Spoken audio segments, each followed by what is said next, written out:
이 시간에 하나님의 말씀 우리 열왕기상 우리 18장 16절로 39절까지의 말씀을 교독하겠습니다. 그리하여 오바댜는 가서 아합을 만나 말했습니다. 그러자 아합이 엘리야를 만나러 왔습니다. 아합은 엘리야를 보자 말했습니다. 내가 바로 이스라엘의 문제를 일으키는 자로구나. 그러자 엘리야가 대답했습니다. 나는 이스라엘에 문제를 일으킨 적이 없어. 당신과 당신 아버지의 집안이 문제를 일으킨 것이요, 당신은 여호와의 명령을 저버리고 바알을 따랐소. 그러니 이제 온 이스라엘에 일러 나를 보러 갈멜산으로 오게 하시오. 그리고 이세벨의 식탁에서 함께 먹는 바알 예언자 450명과 아세라 예언자 400명을 데려오시오. 그리하여 아합은 온 이스라엘 자손들을 불러 모으고 그 예언자들을 갈멜산에 모이도록 했습니다. 엘리야가 온 백성들의 앞에 나가 말했습니다. 너희가 이 둘 사이에서 얼마나 더 머뭇거리겠느냐. 여호와가 하나님이시면 여호와를 따르라. 그러나 바알이 하나님이면 바알을 따르라. 그러나 백성들은 한마디 대꾸도 하지 않았습니다. 그러자 엘리야가 백성들에게 말했습니다. 여호와의 예언자는 나 혼자만 남았다. 그러나 바알의 예언자는 450명이나 된다. 우리에게 소 2마리를 가져와라. 저들에게 하나를 골라 각을 떠서 나뭇가지 위에 올리게 하되 불은 붙이지 말라. 나도 다른 하나를 준비해 나뭇가지 위에 올리고 불은 붙이지 않을 것이다. 그러고 나서 너희는 너희 신들의 이름을 부르라. 나는 여호와의 이름을 부를 것이다. 불로 대답하는 신, 그가 바로 하나님이시다. 그러자 온 백성들이 말했습니다. 당신의 말이 좋습니다. 엘리야가 바알의 예언자들에게 말했습니다. 너희의 수가 많으니 먼저 너희가 소 1마리를 골라 준비하라. 너희 신의 이름을 부르고 불은 붙이지 말라. 그리하여 그들은 소 1마리를 가져다가 준비했습니다. 그리고는 아침부터 정오까지 바알의 이름을 불렀습니다. 바알이여, 우리에게 대답해 주십시오. 그러나 아무 소리도 없고 아무도 응답하지 않았습니다. 그러자 바알 예언자들은 자기들이 만든 제단 주위를 돌며 뛰었습니다. 정오가 되자 엘리야가 바알 예언자들을 비웃으며 말했습니다. 더 큰 소리로 하라. 그가 신이니 아마 깊은 생각에 빠졌거나 너무 바쁘거나 여행을 떠났나 보다. 어쩌면 자고 있을지도 모르니 깨워야 되지 않나 싶다. 그러자 그들은 더 큰 소리를 질러대며 자기들의 관습대로 피를 흘리기까지 칼과 창으로 자기 몸을 찔러 상하게 했습니다. 정오가 지나고 저녁 곡식 제사를 드릴 때까지 바알 예언자들은 계속 미친 듯이 날뛰었습니다. 그러나 아무 대답이 없었고 아무 소리도 없었고 그 누구도 돌아보지 않았습니다. 그러자 엘리야가 온 백성들에게 말했습니다. 내게 가까이 오라. 그들이 다 그에게로 가까이 오자 엘리야는 부서진 여호와의 제단을 고쳤습니다. 엘리야는 야곱의 아들들의 기파수 돌 12개를 가져왔습니다. 이 야곱은 옛날에 여호와께서 내 이름을 이스라엘이라 하리라 하고 말씀하셨던 사람입니다. 엘리야는 그 돌들을 가지고 여호와의 이름으로 제단을 세우고 제단 주위에 2세아 정도의 씨를 담을 만한 구덩이를 팠습니다. 그러고 나서 엘리야는 제단 위에 나뭇가지를 쌓아놓고 소 1마리를 각으로 떠서 나뭇가지 위에 올려놓고 말했습니다. 4개의 항아리에 물을 가득 채워 번제물과 나뭇가지들 위에 부으라. 그가 또 말했습니다. 다시 한번 하라. 그러자 사람들이 다시 그렇게 했습니다. 그가 명령했습니다. 다시 한번 더 하라. 그러자 사람들이 3번째로 그렇게 했습니다. 물이 제단 위로 흐르고 구덩이에도 물이 가득 찼습니다. 저녁 곡식 제사를 드릴 시간이 되자 예언자 엘리야가 제단 가까이 나와 말했습니다. 아브라함과 이삭과 이스라엘의 하나님 여호와여, 주께서 이스라엘의 하나님이 되신 것과 제가 주의 종이며 이 모든 일을 주의 명령으로 했음을 오늘 알려주십시오. 여호와여, 내게 응답해 주십시오. 오 여호와여, 응답하셔서 주는 여호와 하나님이시며 주께서 그들의 마음을 돌이키게 하시는 분임을 이 백성들이 알게 해 주십시오. 그러자 여호와의 불이 내려와 번제물과 나뭇가지와 돌과 흙을 태웠고 구덩이에 고인 물마저 다 말라버렸다. 함께 읽겠습니다. 온 백성이 이것을 보자 엎드려 소리쳤습니다. 여호와 그분이 하나님이시다. 여호와 그분이 하나님이시다. 아멘. 이 시간에 내게 응답하소서라는 제목으로 하나님의 말씀을 함께 상고해 보기를 원합니다. 성경에 보게 되면 엘리야는 그야말로 광풍처럼 등장했다가 회오리 바람과 함께 사라진 인물이다, 이렇게 표현할 수 있습니다. 그는 가장 부패한 그 시대를 위해서 준비된, 어떻게 보면 가장 탁월한 예언자라고 말할 수 있습니다. 그가 길르앗에 거했다라는 성경을 통해 볼 때에 그는 갓지파이거나 또는 므낫세 지파에 속한 사람이 아닐까, 그렇게 추정을 합니다. 그가 사역을 시작한 시대는 참으로 힘든 그런 시대였습니다. 솔로몬 왕 죽음 이후에 분단된 북이스라엘 왕국, 초대왕 여로보암의 악영향 때문에 모반과 구테타가 반복적으로 일어났고 결국 7번의 왕이 바뀌었지만 하나같이 그들은 모두 다 여호와 보시기에 악한 왕이었습니다. 특히 그 시대는 오므리가 자기 아들 아합을 시돈 왕의 엣발의 딸과 정략 결혼시킴으로써 온 나라에 바알 숭배가 가득했던 그런 시대였습니다. 한마디로 말하면 그 시대는 생명의 빛이 꺼져버리고 그리고 온 나라에 그야말로 캄캄함이 만민을 가리고 있는 절망의 시대였다, 이렇게 묘사할 수 있을 것입니다. 이런 때에 혜성처럼 등장한 인물이 오늘 본문에 등장하는 엘리야입니다. 역사는 언제나 반복이 됩니다. 엘리야는 사라졌지만 그의 활동과 그의 메시지는 오늘날에도 이 어두운 시대의 빛을 던져주고 있습니다. 지금으로부터 2884년 전 만연했던 그 부패, 그 사악함과 우상 숭배는 오늘날 여전히 불경건함과 부패 속에 고스란히 남아있다라고 말을 해도 과언이 아닐 것입니다. 여러분, 우리가 어떻게 하면 이런 세속적이고 그리고 불신앙적이고 불경건한 세상 속에서 하나님의 사람들로서 정체성을 유지하며 살 수 있을까요? 하나님을 위한 그 열심히 특심했던 그 엘리야, 그는 나와는 전혀 다른 그런 특별한 사람이었다라고 말할 수 있을까요? 어떻게 하면 우리가 엘리야의 이 시대를 향한 도전 정신을 가지고 어두운 이 세상 속에 승리하는 삶, 구별된 삶을 살 수 있을까요?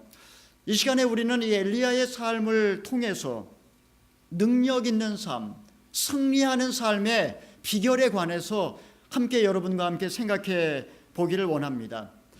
엘리야라고 하는 이름의 뜻은 여호와는 나의 하나님이시다라는 의미입니다. 그 시대 바알 숭배가 국가 종교가 되어 있는 상태였고, 그리고 바알을 섬기는 예배가 매일마다 성전에서 이루어지는 그런 참담한 시대에 여호와는 하나님이시다, 그런 이름을 가진 엘리야가 혈혈단신 진리의 깃발을 높이 쳐들고 이제 그 악의 세력에 대항하는 장면이 나옵니다. 어느 날 예고도 없이 수행비서 한 사람 없이 덥수룩한 수염을 하고 거친 약대 털옷을 입은 한 사람이 하나님의 심판을 전하는 자로 지금 이스라엘 왕 앞에 돌연히 나타났습니다. 그리고 그는 앞으로 수년 동안 내가 기도하지 않으면 이스라엘에 비 한 방울도 내리지 않을 것이라는 그런 준엄한 하나님의 심판의 메시지를 전해 주었습니다. 이는 당시에 농사의 신으로서 천둥과 번개를 주관하는 바알 신에 대한 정면 도전이라고 말할 수 있습니다. 엘리야는 자신이 섬기는 여호와 하나님을 두고 맹세하기를, 당시 만연된 이스라엘의 죄악에 대하여 하나님의 이름으로 심판의 메시지를 전한 것입니다. 엘리야는 야고보서에 보게 되면 우리와 똑같은 성정을 가진 사람이다 라고 이야기를 했습니다. 그는 우리와 똑같이 연약한 한 인간이었지만 하나님에 대한 그 특심한 열심 때문에 우상 숭배로 가득한 그 시대를 향한 그 영적인 분노로 피가 끓고 있었던 것입니다. 그리하여 그는 하나님 앞에 나아가서 기도했고, 그리고 하나님께서는 그 엘리야의 기도를 들어주시고 그 시대에 3년 동안 비가 오지 않았습니다. 3년의 세월이 흘렀습니다. 시냇물은 다 말라버렸고, 그리고 온 세상은 불덩이처럼 타들어가는 그런 시대에 어느 날 아합 왕과 그리고 엘리야가 우연히 만나게 되었습니다. 엘리야를 만나자 아합은 이렇게 말합니다. 내가 바로 이스라엘의 문제를 일으킨 자로구나. 아합 왕은 엘리야를 쏘아보면서 그에게 불타는 적개심을 표현을 했던 것입니다. 자신을 죽이기 위해서 혈안이 되어 있던 아합 왕, 그 아합 왕 앞에 우리와 똑같은 성경을 가진 엘리야니 얼마나 마음이 두렵고 또 떨렸겠습니까? 하지만 오늘 본문에 보게 되면 그는 전혀 위축되거나 주저하지 않았습니다. 오히려 그는 하나님의 살아계심을 나타내기 위해서 당돌하게 제안을 했습니다. 이제 우리는 여기서 엘리야의 신앙을 세 가지로 나누어서 함께 생각을 해보기를 원합니다. 첫 번째로 엘리야는 도전 정신이 충만했습니다. 우리 본문의 18절 19절의 말씀을 같이 한번 읽어보겠습니다. 18, 19절입니다. 시작. 그러자 엘리야가 대답했습니다. 나는 이스라엘에 문제를 일으킨 적이 없어. 당신과 당신 아버지의 집안이 문제를 일으키는 것이요, 당신은 여호와의 명령을 저버리고 바알을 따랐어. 그러니 이제 온 이스라엘에 일러 나를 보러 갈멜산으로 오게 하시오. 그리고 이세벨의 식탁에서 함께 먹는 바알 예언자 450명과 아세라 예언자 400명을 데려오시오. 엘리야는 바알 선지자 450명 그리고 아세라 선지자 400명을 모아서 백성들이 보는 앞에서 갈멜산 정상에서 승부를 걸자고, 승부를 하자고 이렇게 제안을 했습니다. 엘리야 혼자서 850명의 거짓 예언자들에게 도전장을 던진 것입니다. 여러분, 얼마나 무모한 짓입니까? 이에 아합 왕은 모든 이스라엘 백성들을 다 갈멜산으로 모이라고 하고, 그리고 이제 수많은 사람들이 이 신기한 구경을 하기 위해서 갈멜산 정상을 향해 모여들기 시작했습니다. 이제 정상의 한쪽에는 화려한 장신구로 치장한 850명의 거짓 예언자들이 서 있고, 그리고 반대편에는 약대 털옷을 입은 초라하기 그지없는 한 엘리야가 홀로 서 있습니다. 우리 21절의 말씀 읽어보겠습니다.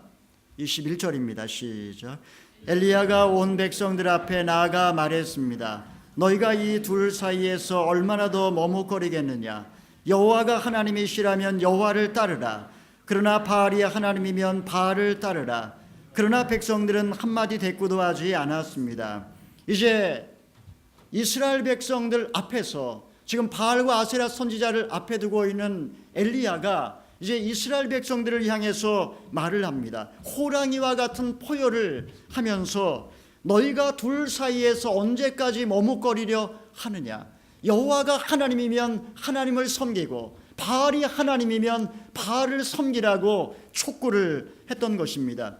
하지만 백성들은 한마디도 대꾸를 하지 않았습니다.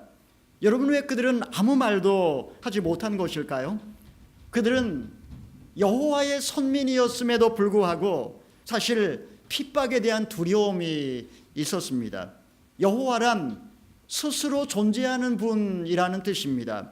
하지만 그들이 볼 때에 여호와는 바알 신보다 더 나아 보이질 않았습니다. 지금 이렇게 힘들고 어려운 상황 속에 여호와 하나님은 아무런 힘도 발휘하지 못하는 연약한 신처럼 느껴졌습니다. 과거 조상들로부터 유일하고 절대적인 하나님이라고 배웠던 그 여호와 하나님, 하지만 그 하나님은 우상과 죄의 세력 앞에 너무나 무력한 존재처럼 보였던 것입니다. 그러므로 그들은 세상과 하나님 사이에서 지금 적당히 양다리를 걸치고 회색지대를 살아가고 있었던 것입니다. 여러분, 머뭇머뭇거리는 신앙은 참된 신앙이 아닙니다. 이런 자들은 사실 성경에서는 두 마음을 품은 자라고 책망을 하고 있습니다. 둘 사이에서 분명하게 결단을 해야 합니다. 하나님을 섬길 것인가 아니면 바알을 섬길 것인가. 믿는 자로서 하나님의 백성으로서 분명한 정체성을 갖고 하나님의 사람으로 살든지 아니면 불신자로 살든지 둘 중에 하나를 결정해야 한다라는 것입니다. 우리 마태복음 6장 24절 우리 참조구절 같이 한번 읽어보겠습니다. 마태복음 6장 24절 읽어보겠습니다. 시작. 아무도 두 주인을 섬기지 못한다. 한쪽을 미워하고 다른 한쪽을 사랑하거나 한쪽을 중히 여기고 다른 한쪽을 무시할 것이다. 너희가 하나님과 재물을 함께 섬길 수 없다. 여러분, 오늘날 우리가 바알신을 섬기지는 않습니다. 하지만 대신에 우리 마음속에는 세상에서 그리스도인으로서 분명한 정체성을 갖고 살기보다 세상의 풍조를 따라서 돈과 명예와 권력을 쫓아갈 수도 있습니다. 하나님을 섬기든지 만몬을 섬기든지 결단을 해야 합니다. 하나님의 영광을 위해 살든지 자기 영광을 위해 살 것인지 결정을 해야 한단 말입니다.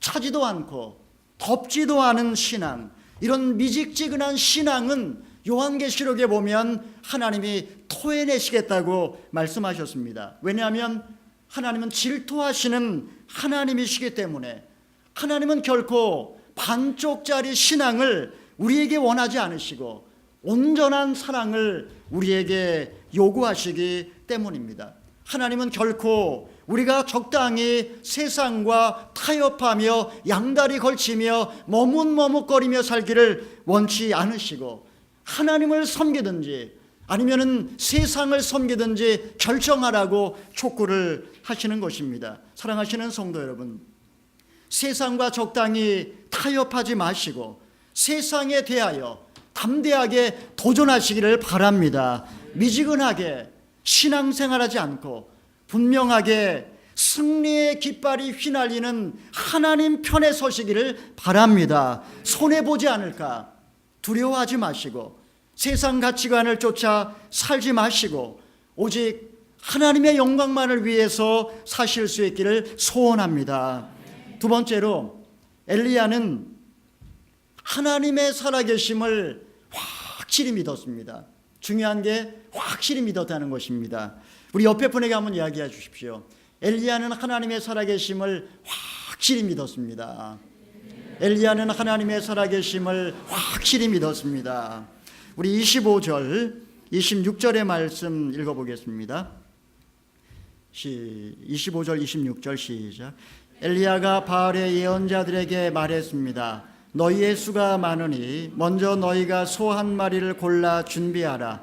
너희 신의 이름을 부르고 불은 붙이지 말라. 그리하여 그들은 소 한 마리를 가져다가 준비했습니다. 그러고는 아침부터 정오까지 바알의 이름을 불렀습니다. 바알이여 우리에게 대답해 주십시오.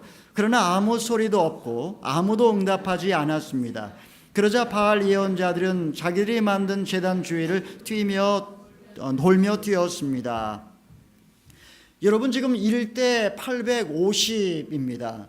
이는 숫자적으로 도저히 게임이 되지 않는 싸움이라고 할 수 있습니다. 하지만 하나님 앞에 서 있는 의인 엘리야, 그는 사자같이 담대했고 원수들의 숫자에 전혀 기가 눌리지 않았습니다. 하나님이 함께 하신다면 숫자는 중요하지 않다라고 생각을 했습니다. 여러분, 전쟁은 여호와께 속했기 때문에 사실 1대 1000만이라도 전혀 문제가 되지 않는 것입니다. 엘리야는 이제 2마리의 송아지를 잡아서 각각 제단 위에 올려놓고 이제 불을 붙이지 않은 상태에서 각각 자기의 신을 불러 누가 참신인지를 결정하자고 제안을 했습니다. 그 말에 모든 백성들이 다 동의를 했습니다. 하지만 바알과 아세라 선지자들의 얼굴은 굳어졌지만 그러나 그들은 이제 피해갈 수 있는 길이 없게 되었습니다. 수많은 무리가 지금 운집해 있고 이스라엘 역사상 가장 극적인 장면이 지금 연출되고 있습니다. 선의 세력과 악의 세력 사이에 영적 전쟁이 시작된 것입니다. 누가 참신이고 누가 거짓 신인지 극명하게 드러날 이제 역사적인 순간이 된 것입니다. 엘리야는 먼저 저들에게 우선권을 주었습니다. 그들은 아침부터 낮까지 바알의 이름을 부르기 시작했습니다. 바알이여 우리에게 대답해 주소서. 하지만 아무 소리가 없었고 아무 응답하는 자가 없었습니다. 저들은 제단 주위를 빙글빙글 돌며 풀쩍풀쩍 뛰며 이상야릇한 춤을 추며 바알의 이름을 불렀습니다. 정오가 되자 엘리야가 저들을 조롱하며 말하기 시작했습니다. 더 큰 소리로 하라. 그가 신인이 깊은 생각에 빠졌거나 너무 바쁘거나 여행을 떠났나 보다. 어쩌면 자고 있을지 모르니 깨워야 되지 않나 싶다. 그들은 더욱더 화가 나서 더욱 큰 소리로 부르짖으며 칼과 창으로 자신들의 몸을 피 흘리며 상하게 하기 시작했던 것입니다. 하지만 저녁 소재 때가 되도록 아무런 응답이 없었습니다. 당시 바알은 태양의 신으로 또한 숭배를 받던 신이었습니다. 그러므로 태양 신으로서 바알은 당연히 불로 응답을 해야 마땅했습니다. 하지만 바알은 불러도 대답 없는 신이었습니다. 그럴 수밖에 없는 것이 이 바알이라고 하는 신은 원래 존재하는 신이 아니라 사람이 만들어낸 신에 불과하기 때문입니다. 사랑하시는 성도 여러분, 이 세상에 유일하고 참되신 신은 오직 여호와 하나님 한 분밖에 없음을 믿으시기를 바랍니다. 역사상 존재했던 수많은 종교의 신들, 그 신들은 모두 다 인간이 만들어낸 창작품에 불과합니다. 우리가 믿는 하나님만이 오직 무소부재하시고 무소부지하시고 무소불능하신 유일한 하나님이신 줄 믿으시기를 바랍니다. 우리 히브리서 11장 6절의 말씀 같이 한번 읽어보겠습니다. 믿음이 없이는 하나님을 기쁘게 할 수 없습니다. 그러므로 하나님께 나아가는 사람은 하나님이 계신 것과 하나님은 그분을 간절히 찾는 사람들에게 상주신이심을 믿어야 합니다. 사랑하시는 성도 여러분, 하나님이 살아계심을 믿으시기를 바랍니다. 하나님이 살아계심을 믿는다면 무엇이 문제가 되겠습니까? 하나님이 살아계심을 믿는다면 무엇이 두렵겠습니까? 영적 전쟁은 하나님께 속한 것이고 살아계신 하나님이 우리 편에 계시다면 우리가 무엇을 두려워하고 무엇을 망설이고 무엇을 주저할 수 있겠습니까? 하나님이 내 편이신 것을 믿으시고 믿음으로 도전하시기를 바랍니다. 세 번째로 엘리야는 기도의 능력을 믿었습니다. 우리 옆에 분에게 또한 이야기해 주십시오. 엘리야는 기도의 능력을 믿었습니다. 엘리야는 기도의 능력을 믿었습니다. 우리 36, 37절 읽어보겠습니다. 저녁 시작. 저녁 곡식 제사를 드릴 시간이 되자 예언자 엘리야가 제단 가까이 나와서 말했습니다. 아브라함과 이삭과 이스라엘의 하나님 여호와여, 주께서 이스라엘의 하나님이 되신 것과 제가 주의 종이며 이 모든 일을 주의 명령으로 했음을 오늘 알려주십시오. 여호와여 내게 응답해 주십시오. 오 여호와여 응답하셔서 주는 여호와 하나님이시며 주께서 그들의 마음을 돌이키게 하시는 분임을 이 백성들이 알게 해 주십시오. 엘리야는 하나님께 기도드리기 전에 12지파를 상징하는 12개의 돌을 가지고 와서 제단을 쌓았습니다. 그리고 그 제단 주위를 돌아가며 도랑을 만들고 제단 위에 송아지를 각을 떠서 올려놓은 뒤 그 위에 12통 되는 물을 쏟아붓기 시작했습니다. 이렇게 해서 제단과 제물이 다 젖고 밑에 있는 고랑에도 물이 가득하게 되었습니다. 이렇게 한 이유는 여호와의 불이 임할 때에 이것이 거짓이다, 사기다 이렇게 말을 하지 못하고 온전히 하나님의 능력이요 기적임을 증명하기 위한 것이었습니다. 이제 엘리야가 기도를 시작합니다. 그의 기도 제목은 오직 한 가지였습니다. 여호와가 하나님이심을 알게 해 주시옵소서. 여호와가 하나님이신 것을 보여주시옵소서. 다시 말하면 유일하고 참되신 하나님이 친히 능력을 보여주셔서 백성들의 마음을 돌이키게 하여 주시옵소서. 이것이 엘리야의 기도였습니다. 여러분, 이 세상에 많은 신들이 존재합니다. 오늘날에는 만몬과 과학기술 문명과 쾌락과 권력과 인본주의와 학문과 공산주의가 이것이 세상 사람들이 섬기는 신입니다. 불교와 유교와 도교와 이슬람교와 모든 세상에 존재하는 종교의 신들이 세상 사람들을 구원할 수 있을까요? 종교다원주의자들은 이 세상에 존재하는 모든 종교는 결국 정상에 가면 다 만난다라고 이야기를 합니다. 여러분, 그러나 이 세상의 어떤 종교도 인간을 죄 문제와 사망 권세에서 구원할 수 있는 종교는 전혀 존재하지 않습니다. 이런 것들은 세상의 헛된 우상이고 어리석은 인간들이 만들어낸 창작품에 불과합니다. 그러므로 우리는 기도를 통하여 여호와여 하나님이 하나님이신 것을 나타내 보여 주시옵소서. 모든 거짓 신들이 만천하의 폭로가 되고 하나님이 하나님이신 것을 보여 주시옵소서. 이렇게 기도를 해야 하는 것입니다. 우리 예레미야 우리 33장 2절 3절을 같이 한번 읽어보겠습니다. 땅을 만든 여호와, 땅을 형성하고 세운 여호와, 그 이름이 여호와라 하는 이가 이렇게 말합니다. 내게 부르짖어라. 그러면 내가 내게 대답하겠고 내가 알지 못하는 크고 비밀한 일들을 내게 알려줄 것이다. 사랑하시는 성도 여러분, 이 세상을 창조하시고 모든 것을 섭리하시는 분은 오직 여호와 하나님 한 분밖에 없습니다. 그분은 우리에게 이 시간에 기도하라고 말씀합니다. 너는 내게 부르짖으라. 기도할 때에 내가 반드시 응답하겠고 크고 비밀한 일을 내게 보여주시겠다고 약속하셨습니다. 여러분, 엘리야는 바알과 아세라 선지자들처럼 그렇게 제단 주위를 뛰어놀며 소리를 지르며 춤을 추지 않았습니다. 엘리야는 큰 소리를 내면서 자기 몸을 칼과 창으로 찌르지도 않았습니다. 오늘 본문에 보게 되면 그는 다만 제단 가까이 다가가서 말을 했을 뿐입니다. 엘리야는 하나님의 살아계심과 그리고 자기를 찾는 자에게 응답하시는 분임을 확실히 믿었습니다. 그리고 그는 하나님께 기도했습니다. 여러분, 어떤 일이 벌어졌습니까? 우리 38, 39절 읽어보겠습니다. 시작. 그러자 여호와의 불이 내려와 번제물과 나뭇가지와 돌과 흙을 태웠고 구덩이에 고인 물마저 다 말라버렸습니다. 온 백성이 이것을 보자 엎드려 소리쳤습니다.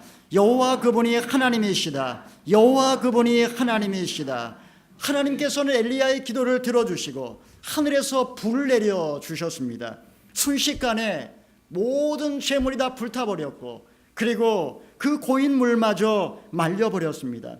백성들은 두 눈으로 이 놀라운 기적의 역사를 보고 말합니다. 여호와가 그분이시다. 여호와 하나님이 바로 그분이시다. 여러분, 하나님께서 우리의 기도를 응답하시는 순간에 우리 역시 여호와 그분이 하나님이심을 고백하지 않을 수 없습니다. 참 하나님이 하나님이실 수 있는 조건은 응답하는 신이어야 합니다. 아무리 불러도 대답 없는 신은 신이 아닙니다. 우리가 믿는 하나님은 우리에게 기도할 것을 말씀하셨고 부르짖어 기도할 때 응답한다고 약속하셨습니다. 엘리야는 이제 바알과 아세라의 모든 선지자들을 다 잡아다가 도망가지 못하게 한 후 기손 시내가로 데려가서 모두 다 죽였습니다. 그리고 이제 다시 하나님께 기도할 때에 3년 만에 구름이 일고 그리고 엄청난 비가 쏟아지면서 이제 이스라엘 가운데 모든 가뭄은 끝나게 된 것입니다.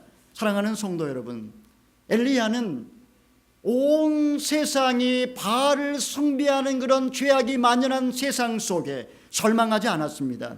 그는 그 시대 앞에서 어쩔 수 없다고 적당히 타협하며 주저앉아 있지도 않았습니다. 그는 하나님이 하나님이신 것을 믿었기 때문에 하나님의 이름을 드러내기 위하여 분연히 일어나 도전하였습니다. 그는 하나님이 죽어버린 것 같은 그 시대 속에 하나님이 살아계심을 확실히 믿었고, 기도를 통하여 하나님이 되심을 나타낼 것을 또한 믿어 의심치 않았습니다. 그런 이런 믿음이 있었기 때문에 전혀 불가능해 보이는 850명의 선지자들 앞에 도전했고, 마침내 하나님의 살아계심을 모든 백성들 앞에 나타내 보여주셨습니다. 사랑하시는 성도 여러분, 지금 여러분 어떤 기도의 제목을 놓고 이 시간에 나오셨습니까? 재정의 문제와 가정의 문제와 직장의 문제와 건강의 문제와 자녀의 문제와 영주권의 문제와 여러 가지 현안 문제를 우리는 놓고 하나님 앞에 씨름하며 기도하고 있습니다. 여러분, 이런 문제 앞에 적당히 세상과 타협하면서 그 문제를 해결하려고 하지 마시기를 바랍니다. 현실이 어렵다고 세상적인 방법을 쓰게 되면 우리에게 미래는 존재하지 않을 것입니다. 그러나 힘들고 어려워도 영적인 전쟁을 선포하고 믿음으로 도전하면 하나님께서 반드시 도와주실 것을 믿으시기를 바랍니다. 하나님이 살아계시는데 우리를 영원히 버려두시겠습니까? 하나님께서 우리 편인데 감히 어느 누가 우리를 대적할 수 있겠습니까? 하물며 하나님께서 너희에게 가장 좋은 것으로 주시지 않겠느냐? 여러분, 우리가 하나님의 사랑받는 자녀라는 사실을 잊지 마시고 우리에게 주신 이 기도의 특권, 이 기도의 특권을 가지고 나아가서 엘리야처럼 기도하시기를 바랍니다. 하나님을 설득할 필요도 없습니다. 소리를 지르지 않아도 괜찮습니다. 하나님께 설명할 필요도 없습니다. 그저 다만 이렇게 기도하시면 됩니다. 여호와여, 여호와여 내게 응답하옵소서. 여호와여 내게 응답하옵소서. 주는 하나님이신 것과 주께서 이 모든 것을 능행하실 분임을 알게 하여 주시옵소서. 이 시간에 우리 모두 다 이러한 엘리야의 심정으로 다만 하나님의 살아계심과 하나님이 역사하실 것을 믿고 믿음으로 기도함으로 과연 여호와 그분이 하나님이시다, 과연 여호와 그분이 하나님이시다, 모든 이스라엘 백성들이 고백했던 것처럼 우리 모든 성도들도 이렇게 믿음으로 도전하여서 하나님을 경험할 수 있기를 주님의 이름으로 축원합니다. 아멘. 네, 이 시간에 같이 한번 기도하기를 원합니다. 기도하기 전에 우리 성령이여 임하소서,